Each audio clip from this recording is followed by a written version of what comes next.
Hi, my name is Karen McInnis, and I'm so happy to be reading for you one of my favorite books on behalf of Keenan and Associates in Southern California. The book I'm sharing with you today is A Bad Case of Stripes by David Shannon, illustrated by David Shannon. This book is being read with the permission of Scholastic, Inc. A Bad Case of Stripes. Camilla Cream loved lima beans, but she never ate them. All of her friends hated lima beans, and she wanted to fit in. Camilla was always worried about what other people thought of her. Today, she was fretting even more than usual. It was the first day of school, and she couldn't decide what to wear. There were so many people to impress. She tried on 42 outfits, but none seemed quite right. She put on a pretty red dress and looked in the mirror. And then she screamed. Her mother ran into the room and she screamed too. "Oh my heavens!" she cried. "You're completely covered in stripes!" This was certainly true. Camilla was striped from head to toe. She looked like a rainbow. Mrs. Cream felt Camilla's forehead. "Do you feel all right?" she asked. "I feel fine," Camilla answered, "but just look at me." "You get back in bed this instant," her mother ordered. "You're not going to school today." Camilla was relieved.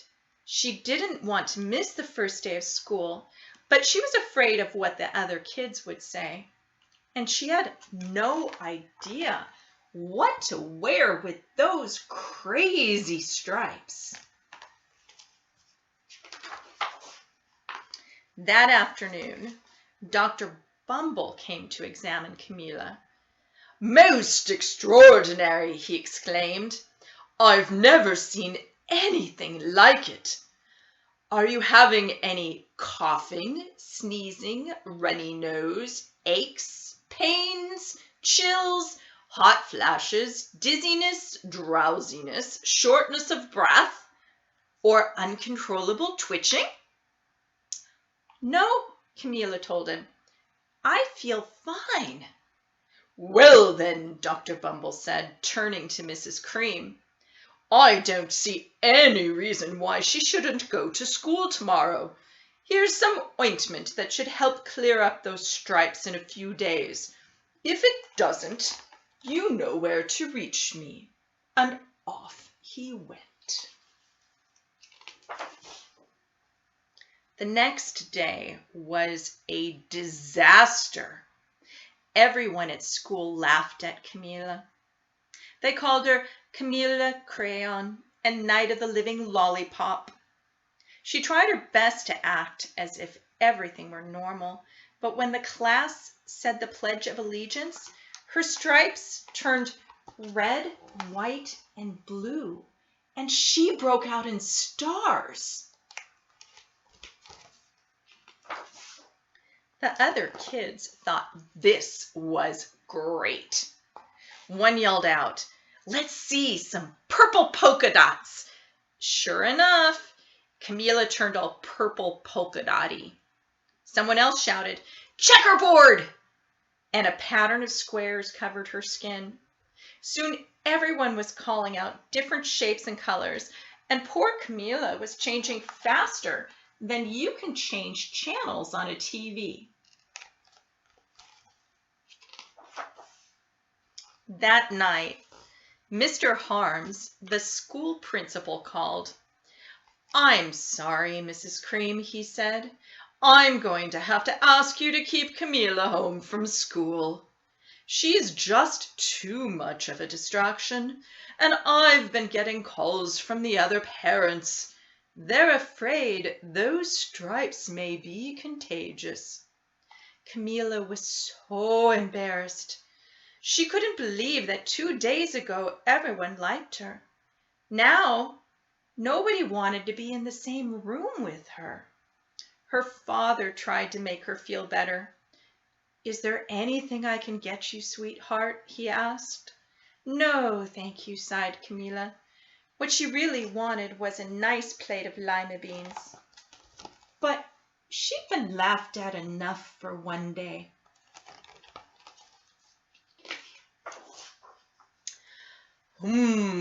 Well, yes, I see, Dr. Bumble mumbled when Mr. Cream phoned the next day. I think I'd better bring in the specialists. We'll be right over. About an hour later, Dr. Bumble arrived with 4 people in long white coats. He introduced them to the Creams. This is Dr. Grope, Dr. Sponge, Dr. Cricket, and Dr. Young. Then the specialists went to work on Camellia. They squeezed and jabbed, tapped and tested. It was very uncomfortable. Well, it's not the measles, concluded Dr. Grope. Or the mumps, said Dr. Sponge. Definitely not chicken pox, put in Dr. Cricket. Or sunburn, said Dr. Young. Try these, said the specialists. They each handed her a bottle filled with different colored pills. Take one of each before bed, said Dr. Grope. Then they filed out the front door, followed by Dr. Bumble.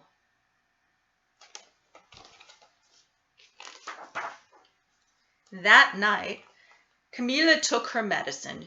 It was awful. When she woke up the next morning, she did feel different, but when she got dressed, her clothes didn't fit right. She looked in the mirror, and there, staring back at her, was a giant, multicolored pill with her face on it.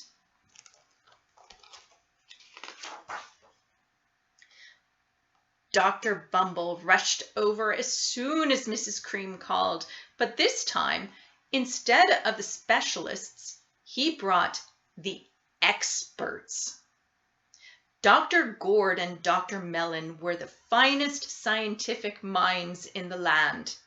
Once again, Camilla was poked and prodded, looked at and listened to. The experts wrote down lots of numbers. Then they huddled together and whispered. Dr. Gord finally spoke. It might be a virus, he announced with authority. Suddenly, fuzzy little virus balls appeared all over Camilla. Or possibly some form of bacteria, said Mr. Mellon. Out popped squiggly little bacteria tails. Or it could be a fungus, added Dr. Gord.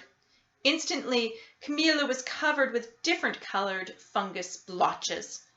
The experts looked at Camilla, then at each other. We need to go over these numbers again back at the lab, Dr. Gord explained. We'll call you when we know something. But the experts didn't have a clue, much less a cure. By now, the TV news had found out about Camilla. Reporters from every channel were outside her house telling the story of the bizarre case of the incredible changing kid. Soon a huge crowd was camped out on the front lawn.